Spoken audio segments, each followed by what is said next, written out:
وأشهد أن لا إله إلا الله وحده لا شريك له وأشهد أن سيدنا ومولانا محمدا عبده ورسوله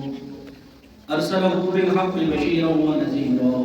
وداعيا إلى الله بإذنه وسراجا منيرا صلى الله تعالى عليه وعلى آله وعلى أصحابه وبارك وسلم تسليما كثيرا كثيرا. أما بعد فقد قال الله عز وجل بعد أعوذ بالله من الشيطان الرجيم بسم الله الرحمن الرحيم إنا أنزلناه في ليلة القدر وما أدراك ما ليلة القدر ليلة القدر خير من ألف شهر.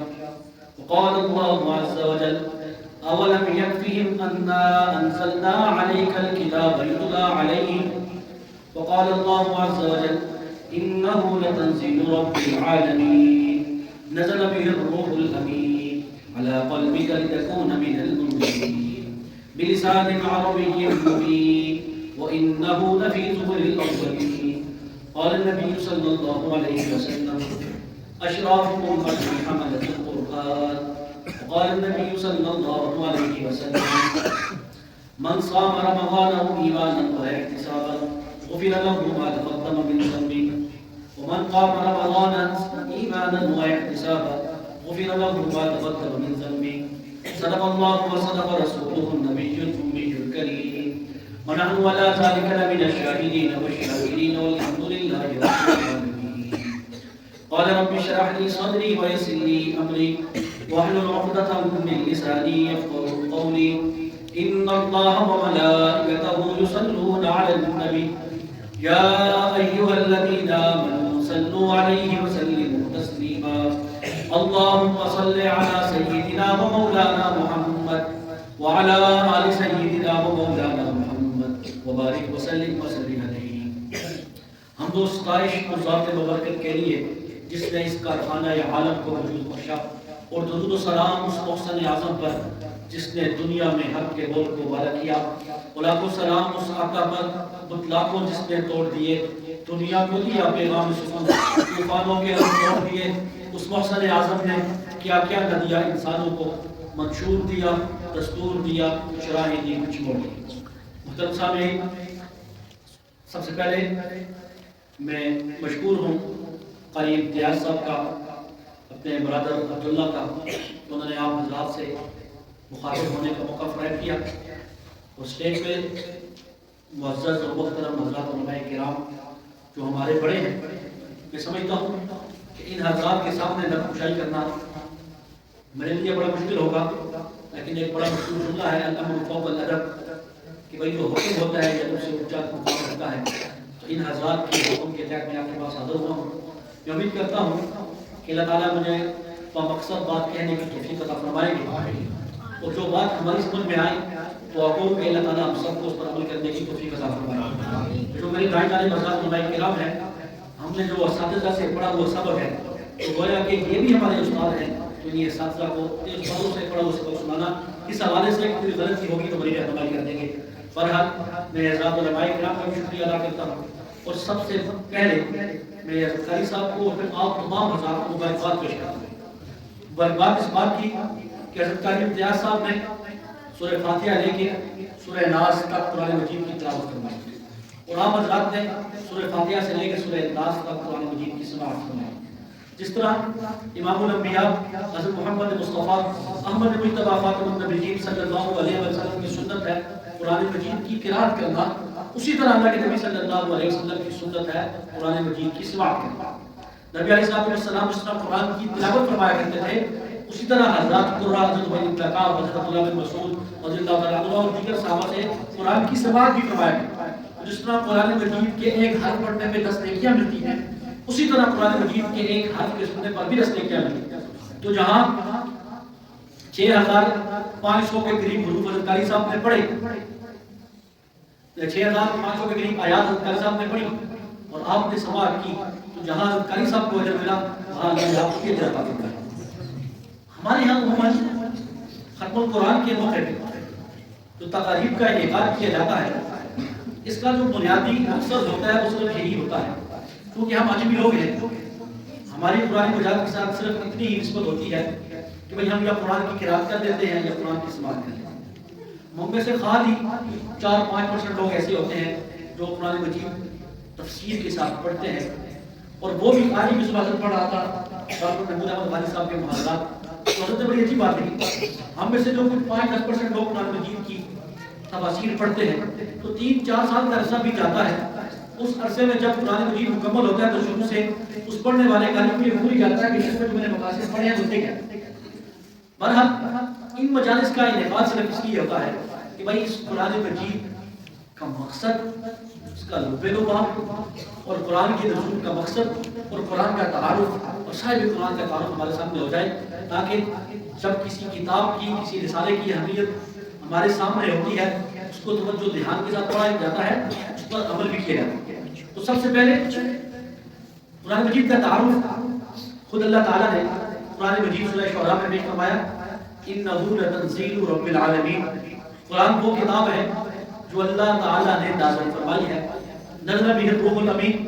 حضرت روح الامین حضرت جبرائیل علیہ السلام لے کے علی قلبک لتکون من المنذرین، امام الانبیاء حضرت محمد مصطفیٰ محمد مجتبیٰ خاتم النبیین صلی اللہ علیہ وسلم کے قلب اطہر پر نازل ہوا بلسان عربی مبین، عربی زبان میں اللہ نے اس قرآن کو نازل فرمایا، انہو لفی زبر الاولین، جو پہلی کتابیں اور پہلی صحیفے گزرے ہیں ان کے اندر اس قرآن کا تذکرہ ہے۔ اسی بنیاد میں اصولیین نے جو قرآن مجید کی تعریف لکھی ہے، القرآن ہوا کلام اللہ المنزل علی محمد صلی اللہ علیہ وسلم، المعجز بصورت منہ، المتعبد بتلاوتہ، المکتوب فی المصاحف، فالمنقول الینا نقلا متواترا بلا شبہ۔ حضرات علماء بیٹھے ہیں، یہ تعریف اصولیین نے قرآن کی۔ ابھی میں اختصار سے اس تعریف پہ بات اور صاحب کتاب اور کتاب کا تعارف کر کے آپ سے لاتا ہوں، اور آخری بات قرآن کا مقصد کیا ہے وہ آپ کے گوشت گزار کر کے 25 سے 30 منٹ کی گفتگو میں اپنی بات کو سمیٹوں گا۔ مجھے احساس ہے کہ آپ تھکے ہوئے ہیں، لیکن مجھے امید ہے کہ مجھ سے زیادہ تھکے ہوئے نہیں ہو۔ میں ایک جگہ خطب القرآن کی تقریر کر کے آیا، ہو سکتا ہے میری تھکاوٹ آپ سے زیادہ ہو، تو میں اپیل یہ کروں گا جو سفید ریش ہے تو وہ تو تکیہ لگا لیں، سہارا لے لیں۔ تو میرے نوجوان ہیں 20-25 سال کے، یہ اگر دیوار سے آگے ہو جائیں مجھے ذرا حوصلہ ہو جائے گا کہ میری بات نہیں سنا۔ ہاں میرے بزرگ ہیں، آپ کی تو بات نہیں، لیکن جو نوجوان ہیں تھوڑا سا آگے ہو جائیں گے، ہم 20-25 منٹ کی گفتگو میں یہ کوشش کریں گے کہ بھائی کوئی بات ہم کر سکیں، اور جو بات کریں اللہ اس کا تیار ہے انشاءاللہ بات کرنا۔ اگر آپ اجازت دیں گے تو میں بات کروں گا، اگر کہیں گے تو یہی پہ ختم کر لیں۔ تو قرآن کسے کہتے ہیں؟ قرآن ہوا کلام اللہ، یہ اللہ کا کلام۔ باقی کتابیں اللہ کی کتاب اللہ ہے، کلام اللہ نہیں۔ جو قرآن حضرت قاری صاحب نے پڑھا اور آپ نے سنا کہ کلام اللہ، یہ اللہ کا کلام ہے، اور ضابطہ یہ ہے کلام متکلم کی صفت ہوا کرتی ہے، کیونکہ اللہ قدیم ہے تو اللہ کا کلام بھی قدیم ہے، کیونکہ صفت ہمیشہ موصوف کے ساتھ قائم رہتی ہے، تو اللہ قدیم ہے تو کلام بھی قدیم۔ تو پہلی بات کہ اللہ کا کلام، اس کی ویلیو آپ سمجھیے گا کہ قرآن اللہ کا کلام ہے۔ نمبر 2، المنزل علی محمد، رب تعالیٰ نے حضرت جبریل امین کے واسطے سے امام الانبیاء حضرت محمد مصطفیٰ صلی اللہ علیہ وسلم پر اس قرآن کو نازل فرمایا ہے۔ المعجز بصورت منہ، قرآن کی ایک ایک صورت بلکہ قرآن کی ایک ایک آیت چیلنج اور دعوے کے باوجود کوئی نہ آیت پیش کر سکا مقابلے میں، نہ قرآن کی صورت کے مقابلے میں کوئی صورت پیش کر سکے۔ ایک ایک صورت بھی معجزہ ہے قرآن کا، اور ایک ایک آیت بھی معجزہ۔ انسانی عقول عاجز ہیں اس کی نظیر پیش کرتے ہیں۔ اور المتعبد بتلاوتہ، جب قاری صاحب قرآن کی تلاوت کرتے ہیں یہ اللہ کی عبادت اور بندگی ہوا کرتی ہے۔ اور المکتوب فی المصاحف، یہ جو قاری صاحب نے پڑھا اور آپ نے سنا کہ پچھلے صحیفوں میں اس کی کتابت ہوئی ہے۔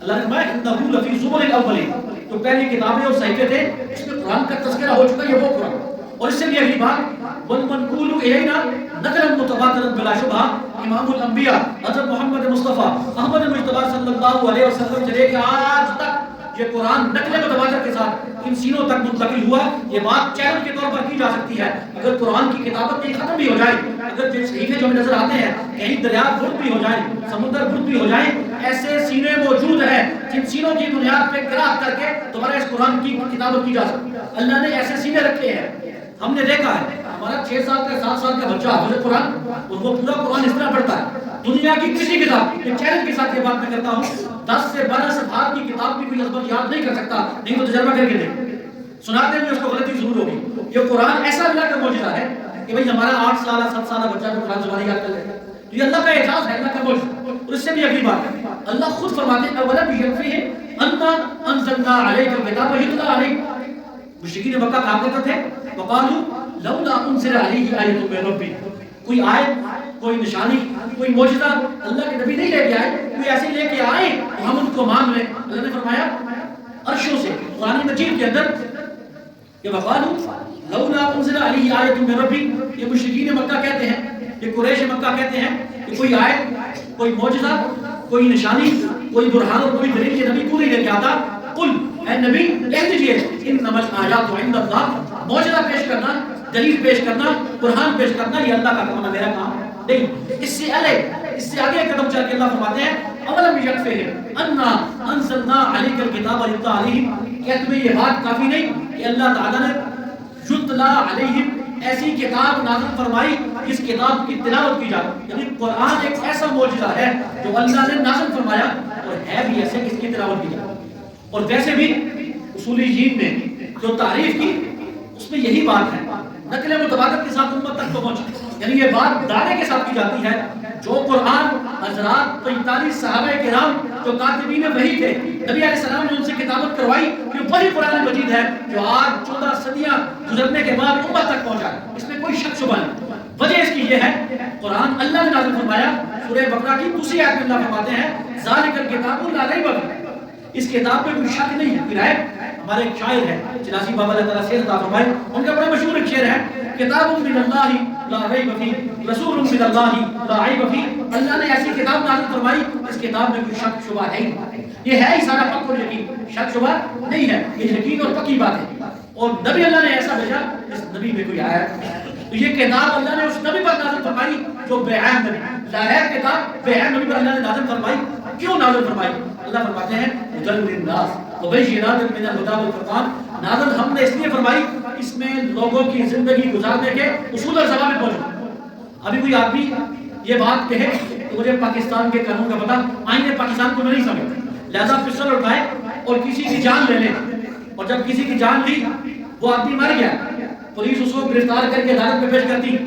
جوڈیشری نے فیصلہ سنا دیا بھائی جناب آپ نے 302 کیا ہے، آپ کو پھانسی کے تختے پہ چڑھایا جائے۔ وہ آدمی یہ کہے کہ جناب مجھے تو نہیں پتا تھا کہ کسی کی جان لینا کوئی جرم، تو کیا خیال ہے اس کا یہ عذر قاضی کی عدالت میں قابل قبول ہے کہ جناب کسی کی جان لینے پر جو سزا ہے مجھے پتہ نہیں، تو کیا خیال ہے قاضی صاحب اس کو چھوڑ دیں گے نا؟ نہیں چھوڑیں گے، تو کل مجھے اور آپ کو بھی اللہ کی عدالت میں یہ عذر کافی نہیں ہوگا کہ مجھے اللہ کے قانون کا پتہ ہی نہیں۔ جب اللہ نے پوچھا آنکھ تیری کیوں نہ جھکی میرے حکموں کے ساتھ،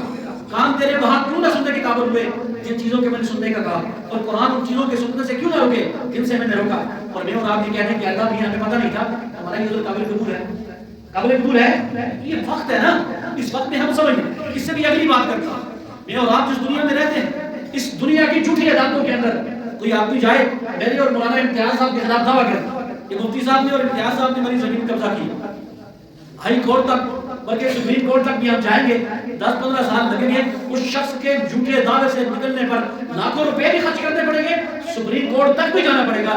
اور اگر میں اور قاری صاحب جس وقت مسجد کے امام اور خطیب ہوتے ہیں ہماری اپروچ ہی نہ ہوئی تو ہم ساری زندگی پابند اسلام نہیں رہے، ایسا ہوتا کہ نہیں؟ کسی شخص کے اس عدالت کے اندر جھوٹے دعوے کو پورا کرنے کے لیے لاکھوں روپے خرچ کر کے اور سپریم کورٹ تک جا کے ہم بری ہوتے ہیں، ایسے ہوتا کہ نہیں؟ تو کل محشر کے میدان میں ایک بڑی عدالت لگنے والی، اس بڑی عدالت میں بڑے منصف رب ذوالجلال شہنشاہوں کے شہنشاہ کے سامنے میرے آپ کے خلاف ایک مقدمہ پیش ہوگا، اور مقدمہ پیش کون کریں گے؟ اللہ کے رسول صلی اللہ علیہ وسلم کیا پیش کریں گے؟ وقال الرسول یا رب ان قوم اتخذوا هذا القرآن مہجورا، ربا یہ میری امت ایسی امت تھی اس امت نے قرآن کے اوپر سے کچھ ڈالا، قرآن کو اپنی زندگی کا مقصد نہیں بنایا، اور قرآن کے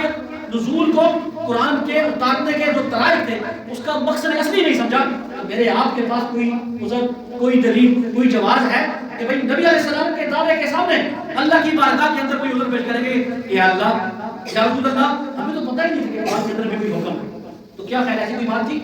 ہم چلتے ہیں صحابہ کے طرح کہ بھئی جب قرآن اترتا تھا نبی صحابہ کو سکھاتے تھے تو صحابہ کے طرز عمل کیا تھا؟ امام بخاری نے صحیح بخاری کے اندر ایک بات لکھی، ایک واقعہ لکھا حضرت بن قیس رضی اللہ عنہ، وہ حضرت عمر کے مصاحب میں تھے، علمی لوگوں میں تھے، ان کے چچا تھے، انہوں نے حضرت بن قیس سے یہ کہا کہ آپ حضرت عمر کے مصاحب میں ہیں، حضرت عمر سے عرض کرتے ہیں کہ ہم آپ سے ملنا چاہتے ہیں۔ حضرت بن قیس کی وساطت سے ان کے چچا حضرت عمر سے ملاقات ہوئی تو حضرت بن قیس کے جو چچا ذات تھے انہوں نے کہا کہ امیر المومنین آپ عدل نہیں کرتے، آپ کا انصاف نہیں ہوئی، تو کیا خیال ہے عمر جیسے شخص کو یہ کہنا کہ عمر تو عدل اور انصاف نہیں کرتا، جس کے بارے میں غیر مسلم رائٹر یہ کہنے پر مجبور ہے کہ دنیا میں ایک عمر اور آ جاتا دنیا سے ظلم اور بربریت کا خاتمہ ہو جاتا اور اسلام کا بول بالا ہوتا۔ جب اس عمر کو ایک صحابی نے یہ کہا کہ عمر تو عدل نہیں کرتا، کوڑا اٹھایا، تو جیسا ہی کوڑا اٹھا حضرت بن قیس کو اس بات کا پتہ تھا کہ حضرت عمر کا طریقہ کار یہ ہے جب قرآن کی کوئی آیت ان کے سامنے پڑھ دی جاتی ہے یہ ہمیشہ جھک جاتے ہیں، فوراً آیت پڑھی خذ العفو وامر بالعرف واعرض عن الجاہلین بالمؤمنین، ادھر آیت پڑھی ادھر امیر المؤمنین کا کوڑا نیچے چلا گیا۔ اس واقعہ کو ذکر کرنے کے بعد امام بخاری نے صحیح بخاری میں یہ بات لکھی کان وقافا عند کتاب اللہ، حضرت عمر جب قرآن کی آیت آ جاتی وہاں رک جایا کرتے تھے، اپنے دل پہ ہاتھ رکھ کے بتائیے جب قرآن کی کوئی آیت میری آپ کے سامنے آتی ہے میری آنکھ جھک جاتی ہے، میرے کان جھک جاتے ہیں، کبھی میری گردن بھی یہ جھکی ہے؟ میں نے آپ نے ساری زندگی یہ دیکھا کہ لوگ کیا کہتے ہیں، بیٹے کی شادی ہے ادھر سے قرض لیا ادھر سے قرض لیا ادھر سے قرض لیا وہاں سے قرض لیا، اور گاؤں کا جو کچن والا ہے اس کو بھی راضی کرتا ہے، اس کے پاس رشوہ والے کو بیٹھتے ہیں بھائی دلہا تیرے پاس آ گیا تو راضی ہو، پھوپھی ناراض ہے تو اس کے پاس، خاندان کا کوئی ناراض علاقے کا کوئی ناراض تو وہ چھوڑا جاتا ہے راضی کرنے کے لیے، تو جس شادی کے اندر سب کو راضی کیا اس راضی کے اندر رب ذوالجلال کو آپ نے ناراض کر دیا تو وہ شادی خواہ کامیاب ہوگی؟ آج ہمارے پاس آپ یقین مانیے ذات علماء کو پتا ہوگا 20 فتاوی آتی ہیں اور اکثریت 95% طلاق کے مسائل ہیں، تو میں اکثر یہ بات کہتا ہوں جس کی بنیاد میں سب کو خوش کیا اور اس جملے کی خاطر کہ لوگ کیا کہیں گے سب کو خوش کیا اللہ کو ناراض کر دیا تو وہ شادیاں خاکی کامیاب ہوا کرتی۔ آپ یہ دیکھیے یہ سوچئے لوگ کیا کہتے ہیں، میں نے اس پر بڑا تجربہ کیا بڑا مشاہدہ کیا، خوشی ہے یا غم تھا، کوئی فوت کی ہوگی ایسا آخر میں دنیا سے چلے گئے قرضہ پکڑا کس نے کی روٹی پکانے کے لیے، بھائی کیوں بھائی فلاں کی شادی میں فلاں کے عزیز فوت ہوئے تھے تیسرے میں بریانی بھی تھی کھوئے والا کیا تھا زردہ، اس غریب کی گنجائش نہیں قرضہ پکڑا کہ لوگ کہیں کہ ہمارے پاس کھاتا رہا تو آج دیتے ہوئے تجھے شرم آتی ہے، قرضہ پکڑا، شادی میں بھی قرضہ پکڑا اور فوتگی میں بھی قرضہ پکڑا، اس بات کے لیے کہ لوگ کیا کہیں ایسی ہوتا ہے، لوگ کہتے کیا ہے، کبھی آپ نے غور کیا ہے؟ آج میں یہ بات پتہ کہ آپ کو بتاتا ہوں لوگ ایک جملہ کہتے ہیں انا للہ و انا الیہ، لوگ صرف ایک جملہ کہتے ہیں جب پتہ چلتا ہے نا کہ جناب والا فلاں دنیا سے چلے گئے کہتے ہیں انا للہ و انا الیہ راجعون، تو میں نے اور آپ نے اس جملے کی خاطر ساری زندگی لوگوں کو خوش کیا، لوگوں نے ایک ہی جملہ کہا کبھی اللہ کو بھی خوش کر کو دیکھیں، وہ تھی آپ کو جنت کا مالک بنانا چاہتے ہیں، تلک الدار الاخرہ نجعلها للذین لا یریدون علوا فی الارض ولا فسادا، جو اللہ کو راضی کرنے کے لیے اللہ کے قانون کو سمجھ کے اپنی زندگیوں پر نافذ کرنے کے لیے ہے اللہ ان کو جنتوں کا مالک بنائے گا، تو ہم نے ساری زندگی لوگوں کے لیے کی ہے، ابھی پچھلی زندگی کو چھوڑیں آگے کی زندگی جو یاد کر لیتے ہیں، ہم نہیں دیکھیں گے محلے والا کیا کہتا ہے، میرا پڑوسی کیا کہتا ہے، میرا رشتہ دار کیا کہتا ہے، مجھے کوئی پرواہ نہیں جو مرضی ہے جو کہے، اس نے تو ویسے بھی انا للہ و انا الیہ راجعون ہی کہنا ہے، لیکن میرا یہ طرز عمل ہو کہ آج کے بعد میری غمی ہے یا میری خوشی ہے اللہ کا قرآن ہوگا میری زندگی ہوگی نا انشاءاللہ، یہ تو ہمارا 5.5 فٹ کا 5 فٹ کا وجود ہے، چھوڑیے آپ حکومتوں کو ریاستوں کو اسلامی قانون کا نفاذ ہوگا یا اس کو چھوڑے، یہ جو 5.5 فٹ کا وجود ہے آپ کا اس پر کب اسلام کا نفاذ ہوگا، اس پر تو آپ کر سکتے ہیں نا، اس پر تو وزیر اعظم کی ضرورت نہیں ہے نا، اس پر پارلیمنٹ کی سینٹ کی ہماری صوبائی اسمبلی کی ضرورت نہیں ہے، اس پر دنیا کی کسی سپریم کورٹ کی یا نچلی عدالت ہائی کورٹ کی ضرورت جوڈیشری کی ضرورت ہو،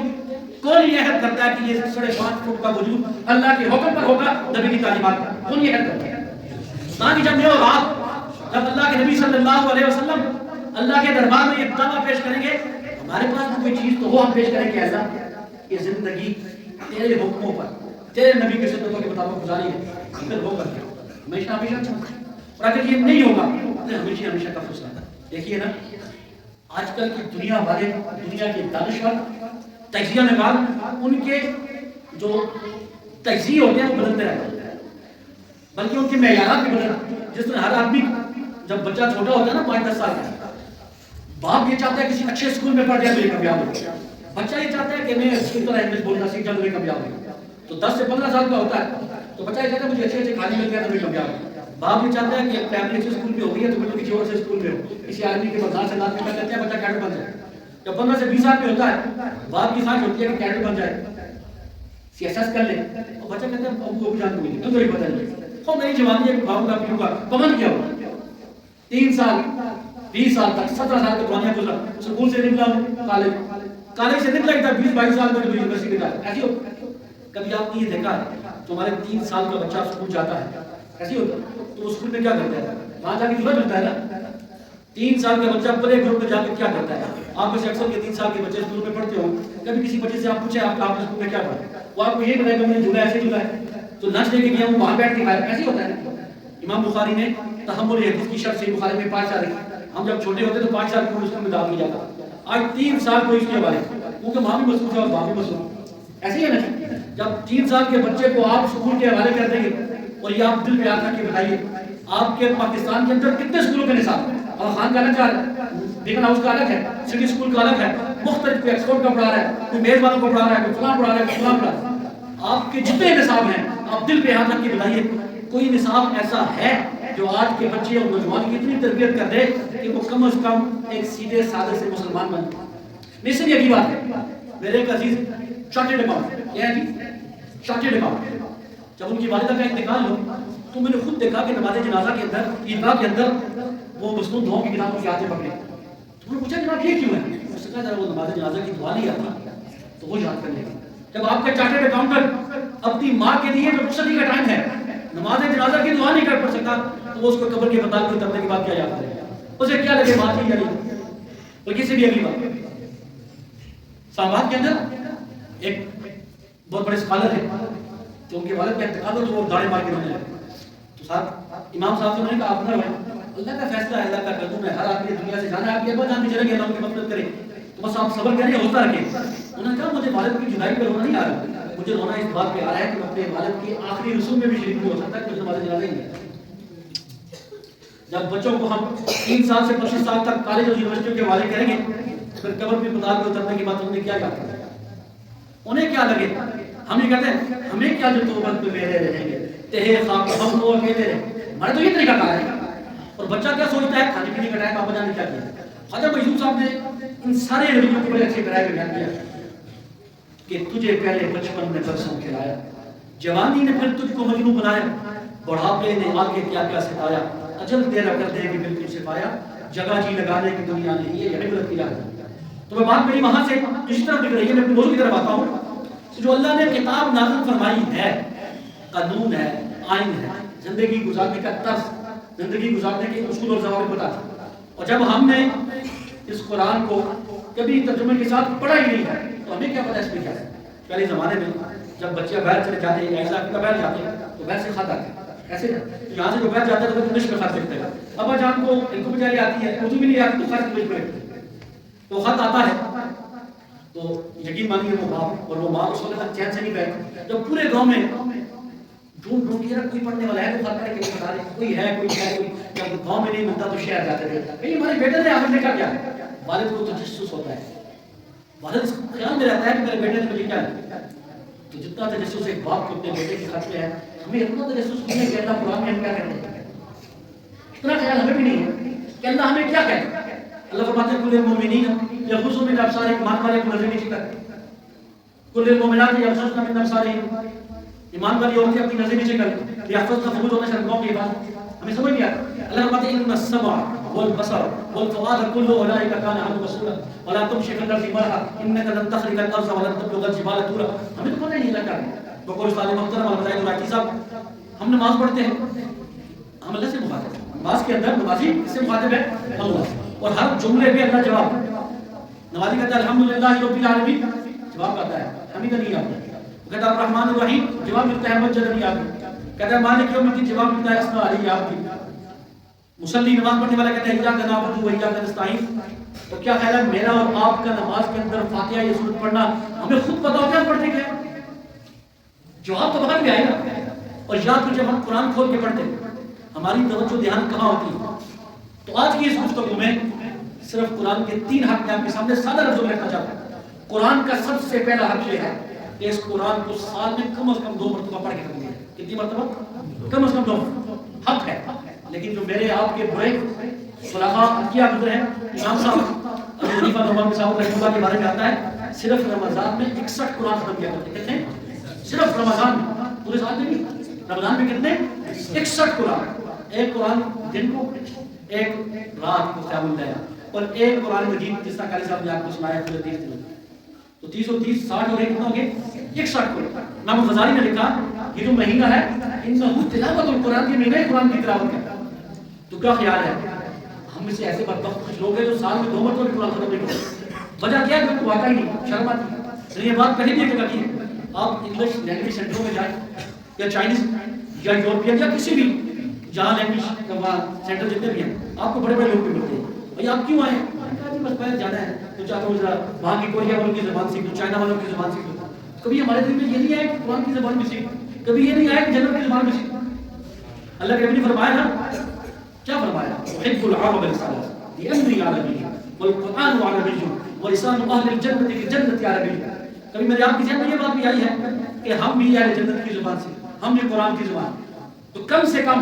ہم قرآن 2 مرتبہ تو ختم کریں گے. قرآن کا کریں گے نا انشاءاللہ. اور دوسرا قرآن کا بڑا حق یہ ہے کہ قرآن پڑھیں گے کیسے؟ ورتل القرآن ترتیلا. قاری جائے صاحب بیٹھے ہیں، سب عاشقہ کے بڑے قاری ہیں، ان سے پڑھیں، ان سے سیکھیں، مختلف قراءات سیکھیں، مختلف انداز سے قرآن پڑھیں. لیکن کم از کم نظر یہ ہے تلفظ ٹھیک ہو، مخارج کی ادائیگی. اور تیسری بات، قرآن کا تیسرا بڑا حق یہ ہے پڑھنا بھی ٹھیک ہو،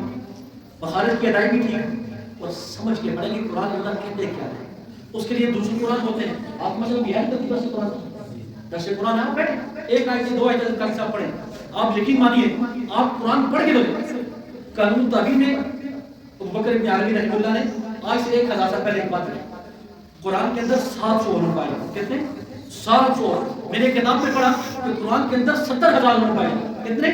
70,000 علوم. تو جس کے سینے میں قرآن ہو تو 70,000 علوم کو سینے سے لگا کے بیٹھا. اور آپ کہیں یہ جائز زمانے کے دستور سے واقف نہیں، یہ تو کیا نوس یہ پتھر کے زمانے کا ہے. جس کے سینے میں 70,000 علوم ہے، جس کے سینے میں اللہ کا قرآن ہے، آپ کی نظر میں وہ جائز ہے؟ وہ کہنے والے کہ جائز ہے، ان کو ذرا پتہ ہے، ان کو ذرا دیکھیں تو یہ پتہ. تو قرآن کا تیسرا بڑا حق، قرآن کا تیسرا بڑا حق یہ ہے قرآن کو سمجھ کے پڑھیں گے. اللہ ہمیں کیا کہتا ہے؟ تو آج کے بعد اس 5.5 فٹ کے وضو پر قرآن کا نفاذ ہوگا انشاءاللہ. اور اپنے نہیں، اپنے خاندان والوں جو لوگ آپ کے زیر تسلط ہیں، آپ کا خاندان، آپ کا کنبہ. دیکھیے اللہ فرماتے ہیں قوا انفسکم واہلیکم نارا وقودها الناس